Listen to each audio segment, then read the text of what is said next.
Welcome, ladies and gentlemen, to yet another episode of the Mr. Sitter podcast with me, Locash, Anthony Locascio. How's it going? I hope you're all well. I hope you're all well in light of the amazing games that we had last night. England versus France just finished. Morocco versus Portugal finished a few hours ago, and we are here to discuss it on episode 23 of Mr. Sitter, episode 20 of the podcast for the World Cup. I've done 20 of these episodes while the World Cup has been on. I have watched 60 games of football in the last 3 weeks. Come at me, and I'm still standing. Yeah, look, I'm running out of jerseys. I'm fast running out of jerseys. I've got a couple of false 9 threads still floating around, but I'm down to the Sydney FC 2005 original for the listeners, for the listening audience, those that are not watching the video on YouTube that I'm spending so many hours editing and putting together. So you're not watching. For the listeners as well, you would not have noticed, but if you're watching, you would have noticed that I've got a mug now. Look at this. Yeah, that's right. Mr. Sitter Podcast, Anthony Locascio mug, courtesy of my partner's amazing brother Alex Lamond and his partner Zoe. They were my Kris Kringle at the celebration of Christmas that was early yesterday, which I could not attend because I still have COVID.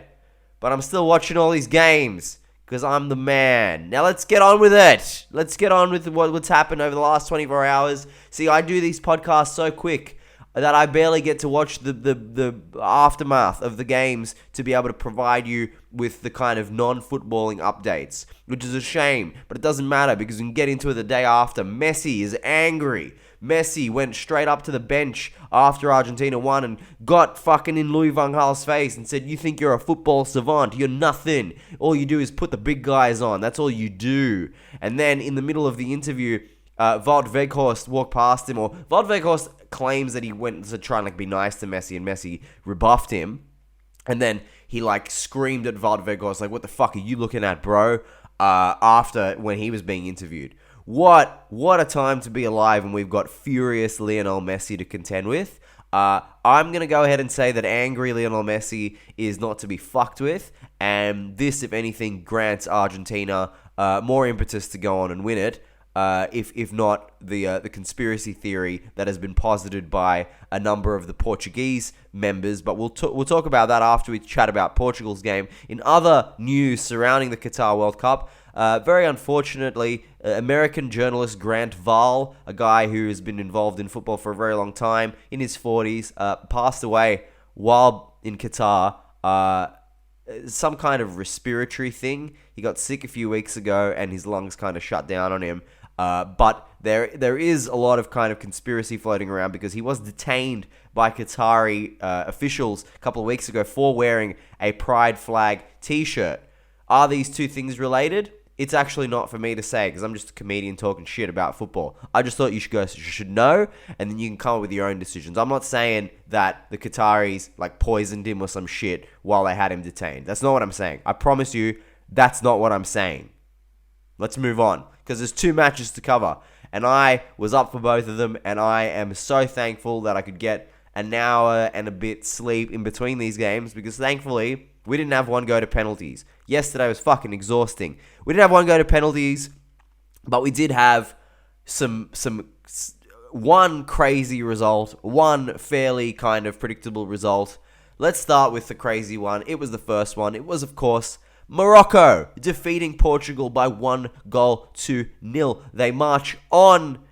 They cannot be stopped, Morocco. Their evil anthem, the arrival of Jafar in Aladdin, the return of Jafar anthem, which is their national anthem, will continue to be blared before games at this World Cup at least 2 more times because they're going to be in the 3rd, 4th playoff even if they don't defeat France. So we're going to get to hear the Jafar arriving twice. Lovely to see that before the game. Just the fans. Morocco are easily the best supported team still at this World Cup, possibly at this World Cup period, because, first of all, there are just such a large contingent of Qatar-based Moroccan expats.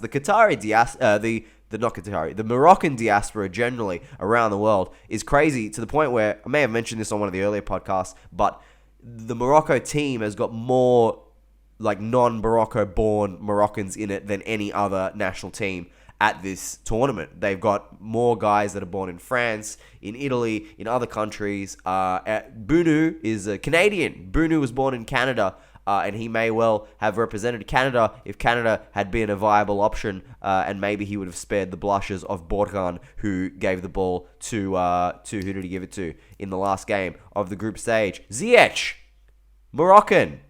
It all comes full circle, guys. Life just gets you. The other thing that I noticed before the game that made me even more determined, even though I predicted Portugal would win, but we'll get to my predictions later, even though I predicted Portugal to win, I wanted them so desperately to lose purely because of Porto's Otavio's neck tattoo. It's fucking disgusting.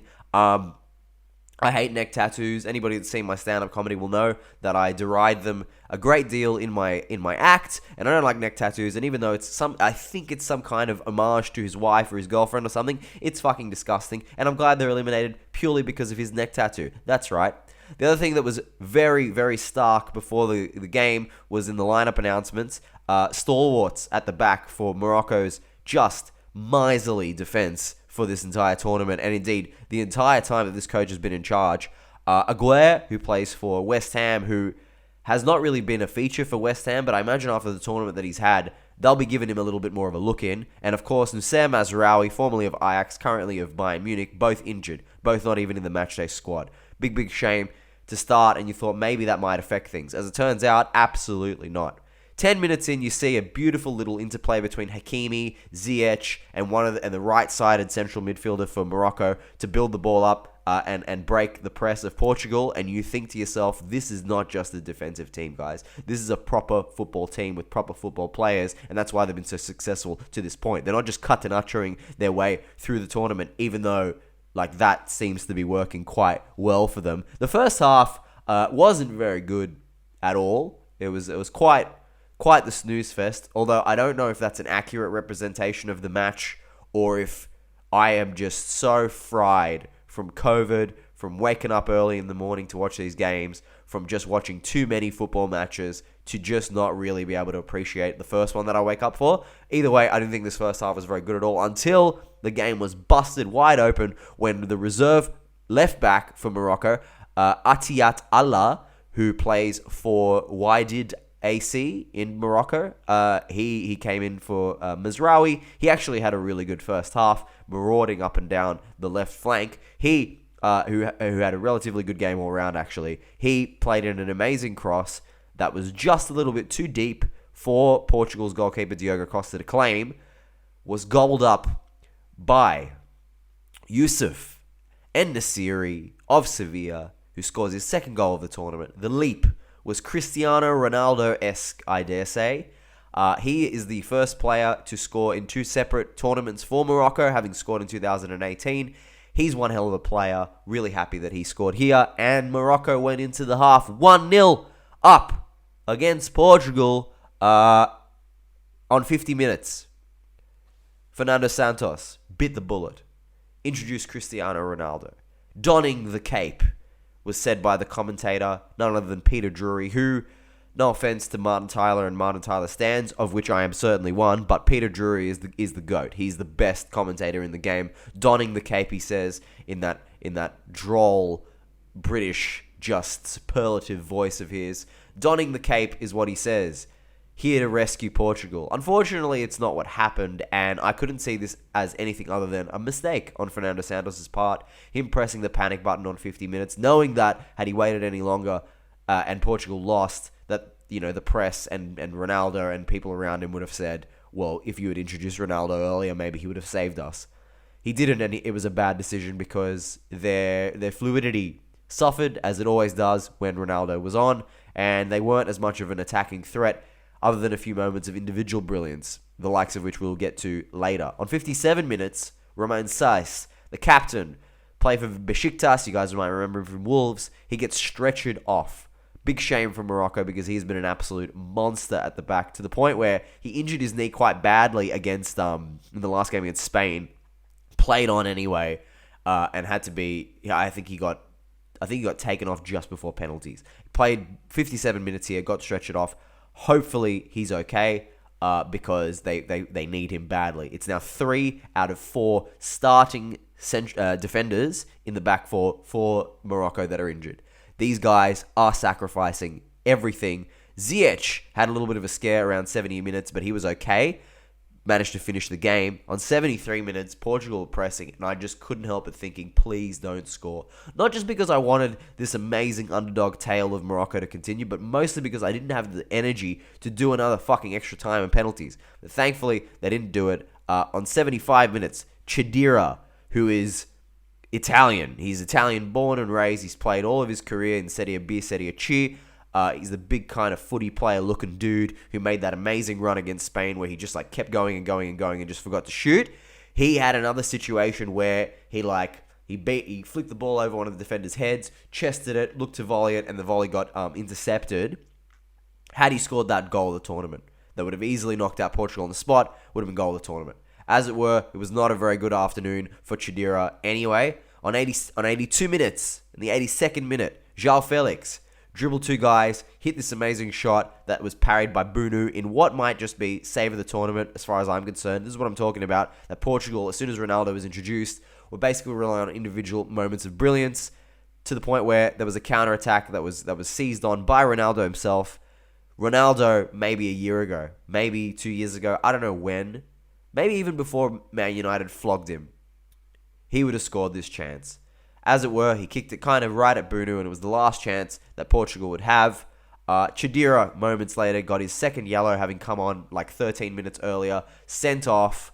Just another example of the degree to which these Moroccan players are just sacrificing themselves for this, which was epitomized by, at the 95th minute, Amrabat, one of the players of the tournament by far. I don't care who you are.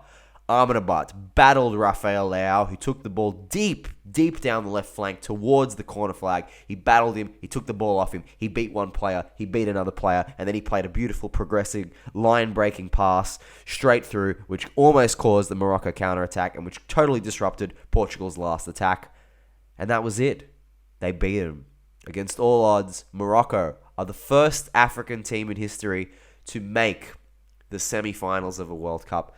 The man of the match award was given to Bunu, the goalkeeper, who promptly gave the award straight to Youssef El Nassiri, which shows the amazing unity in this team. And, like, they can do anything. Can they defeat the world champions France, who defeated England a little bit later on? We'll see. I don't know. I don't know shit about football, guys. That's been proven in this World Cup more than anything, but boy, have I enjoyed it. This Morocco team, not only the first African team to make the semi-finals, they have only conceded 1 goal in this tournament, which was an own goal. Nobody in an opposing team has been able to score against them. Let's talk a little bit about their coach, Walid Regragui. I fucked that bad. Walid Regragui. I'm not going to do any better no matter how many times I try. Anyway, Walid, who's a former right back of the Morocco national team, played for teams like Racing Santander and Toulouse during his playing career. On the 30th of May this year, as a coach, he wins the African Champions League with Wydad FC. It was their 3rd ever title. A couple of months later, on the 31st of August 2022, he is appointed as the coach of the Moroccan national team. Just a couple of months out from their World Cup campaign. He's appointed because Verhad Halilodzic was sacked because he fought with Mazraoui and most importantly Ziyech and kicked him out of the squad, and the Moroccan FA was like, we need them more than we need you, and they were proven to be so right because both of those guys have had amazing tournaments in this run. He's the first African manager to ever lead a team to the quarterfinals and obviously now the semi-finals of a tournament. He has had 0 losses as Moroccan coach in the few months that he's been there. You got to take your hat off to this guy. At the end of this tournament, I'm going to do a recap podcast wherein I'm going to just appraise the entire tournament, and I think it's going to take some kind of miracle for this guy not to be my coach of the tournament. And let's hope that he gets a primetime job, you know? In Europe, he's France born, so who knows? Maybe Olympique Marseille might decide that they're done with Igor Tudor and his Gestapo ways and pick him up. Who knows? Who knows what might happen for Walid Regraoui? Yeah. Portugal are out, but they'll be back. This Portugal team will be back. Their core is so young. They're like, think about it. Diogo Costa in goals, super young. Diogo Dalot or Cancelo, whether it's one of those two guys on the right, great. Nuno Mendes will be back on the left. You've got Ruben Dias in the middle, who's, he's not that old. Antonio Silva, who's like 19 and amazing. By the time the next World Cup comes around, he'll be 23. Probably a full-fledged starter for Portugal, playing in his last season for Wolves, you presume. He's amazing. And like all the midfielders, super young. Bruno Fernandes and Bernardo Silva, probably towards the end of their career, but they've got so many young guys coming through. João Felix, Rafael Leao, Gonzalo Ramos. I need say no more. If they have a Jose Mourinho or some other real, proper coach in there, Portugal will do some real damage in the USA. I have a lot of faith in this squad. One guy who's not going to be there is, of course, Cristiano Ronaldo. Now, before we talk about Cristiano Ronaldo, he's not done a lot of talking here. Bruno Fernandes has done a lot of talking coming out of it, who's clearly going to be the captain moving forward. And he has claimed conspiracy because the ref, who is from Argentina, apparently has cost them the match. Now, I didn't really think that the ref really did too much to cost them the match, but apparently he made it very hard for them to play, and he doesn't understand why there are referees from countries that are still in the competition that are still officiating games. I happen to totally agree with that. That's kind of fucked. Do we call conspiracy? No, because I don't think we're going to get Morocco through. Well, Morocco, in order to face Argentina, still need to beat France. And good luck with that. So I don't really think that that's the case. Clearly Bruno's angry. He said some bullshit, but hey, I like Bruno. Bruno's a character. He's a locker room leader. He's a character. Spent a lot of time in Italy. A player that I quite like. Ronaldo will not be there. When El Nesiri scored, the look on Ronaldo's face wasn't like, I'm sad. It was like, hoo hoo hoo. See what happens when I'm not on? And I know that's kind of a hack presumption, but I can't help what I saw. Another thing that I can't help but seeing was, of course, the waterworks went on. I'm not real men cry, guys. That's what happens. I cried yesterday watching anime. Hand to God. So I'm also very tired. Cristiano Ronaldo's probably very tired too.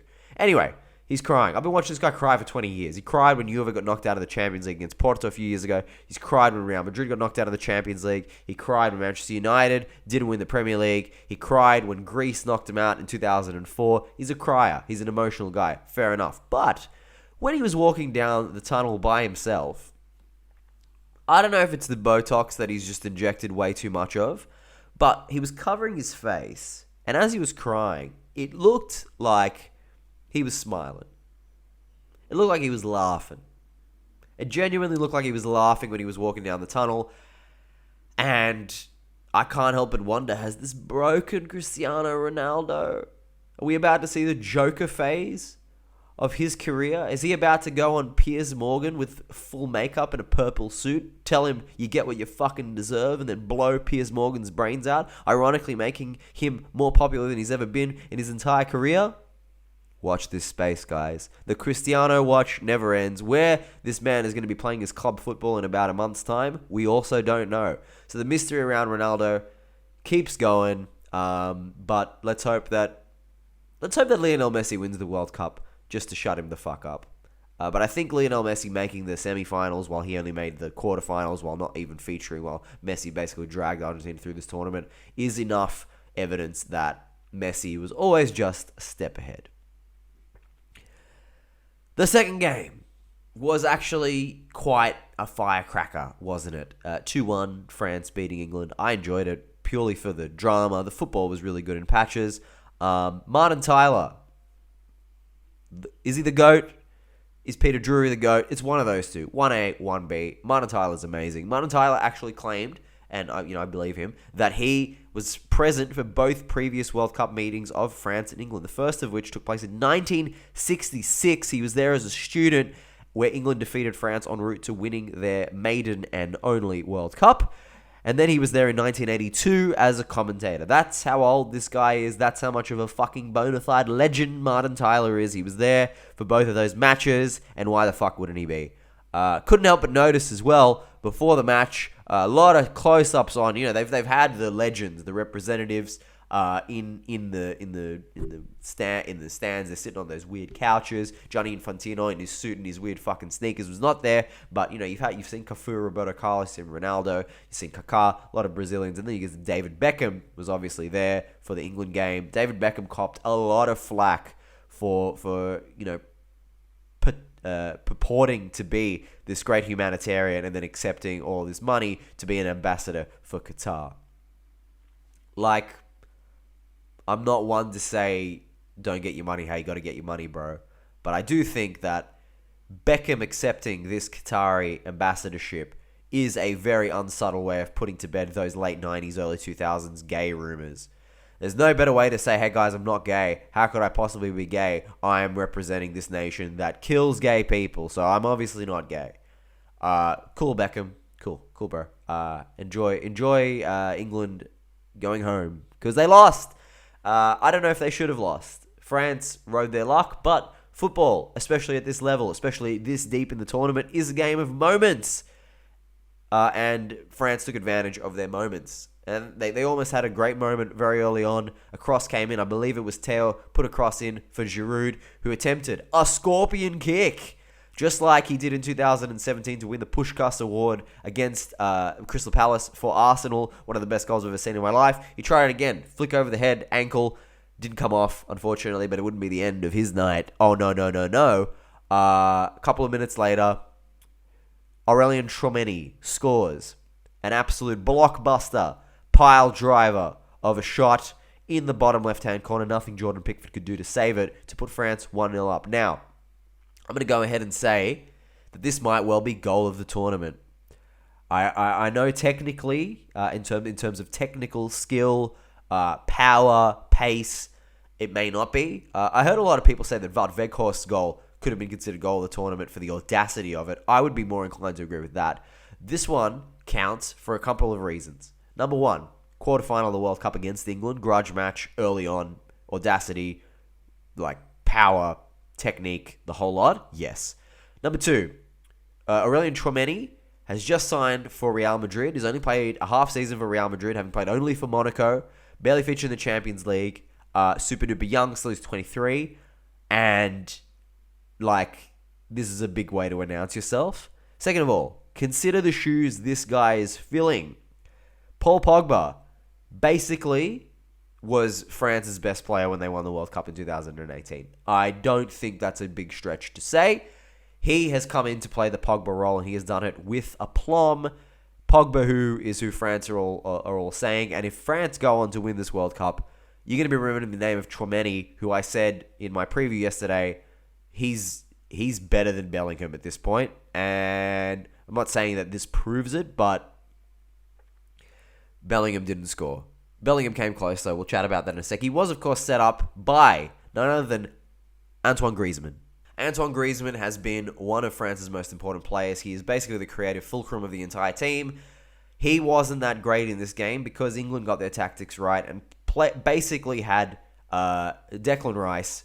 It wasn't man-marking him, but anytime the ball was lost in transition for England, anytime England lost the ball, Rice was immediately going to the space just in front of the D, in front of the 18-yard box where Griezmann likes to operate, and just kind of waited for him. If Giroud came by him, he was marking Giroud, but the idea was to just station himself there, waiting for Griezmann, and he basically shackled him for most of the game.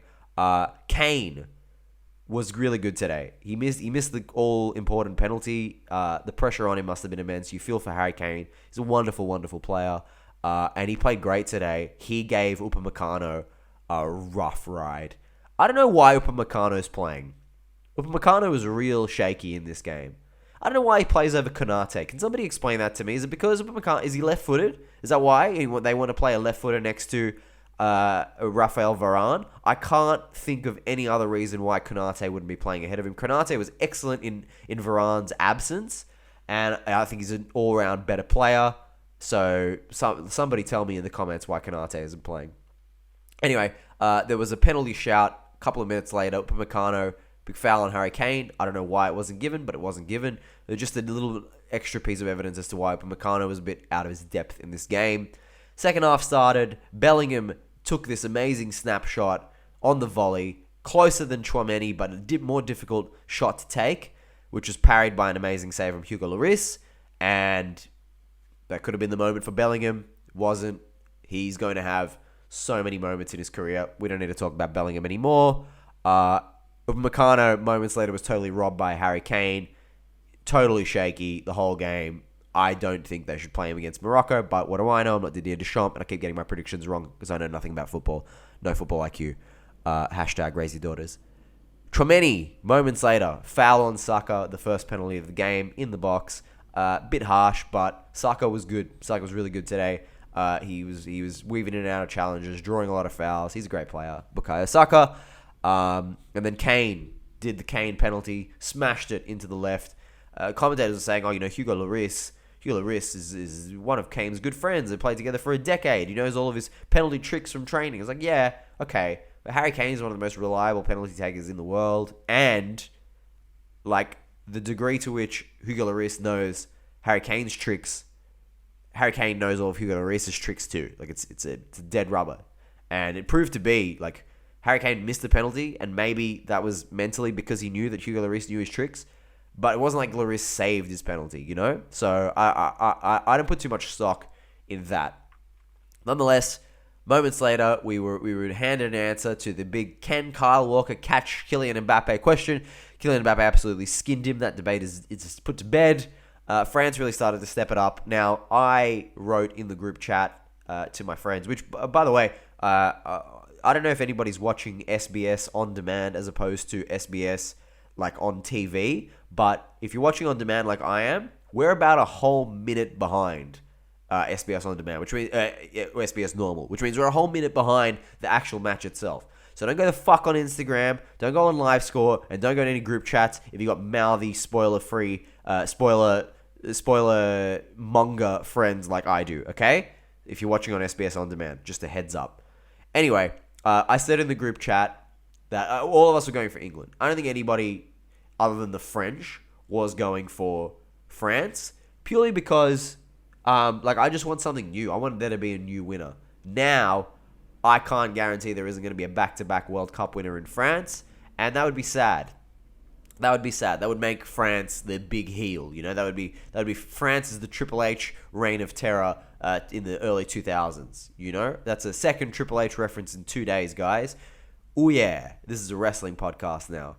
Anyway, I did say in the group chat that the only result that I would respect and I'd be happy with if France were to win is if Giroud scores a late winner. Ta-da! Turns out he does predict something right every now and then.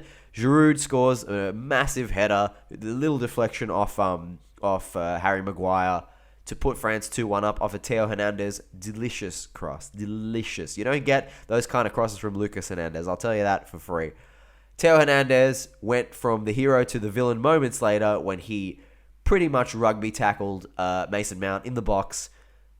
The ref had to go to VAR for some reason. Well, because in real time it didn't really look like it looked like a regular shoulder to shoulder. But if you look at it in the replay, he made a second burst of acceleration to smash through him, and then Theo's like, "What do you mean shoulder to shoulder?" It was shoulder to soul, bro. He went straight through him, but he was not punished for this mistake because Harry Kane missed.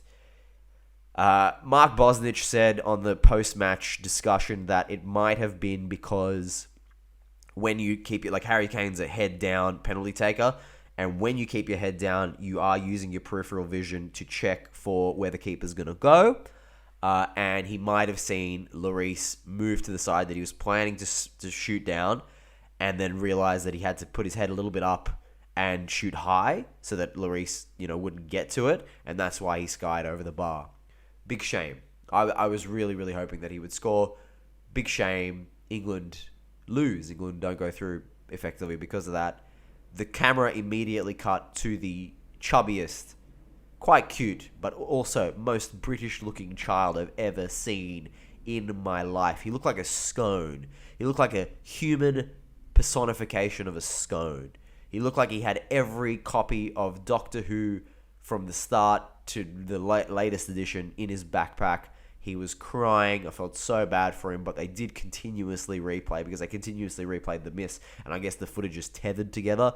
They kept playing footage of this child crying, which was fucking hilarious. Anyway, Ari missed. The game kind of wound down. If and ever you needed a representation of why Gareth Southgate he's done a tremendous job. He's done so well, but he is limited as a manager. And if you need any more evidence, look no further than Jack Grealish coming on with a minute and a half to go of injury. Like, what's he going to do in a minute and a half, bro? Why are you disrupting the momentum of the game to put Jack Grealish on now? It made no sense. And, okay. I heard a really good analogy yesterday on the TIFO football podcast, which if you're listening to me and you're not listening to TIFO, I don't know how to help you. I know I said that yesterday about The Guardian, but the TIFO football podcast also counts as one of those.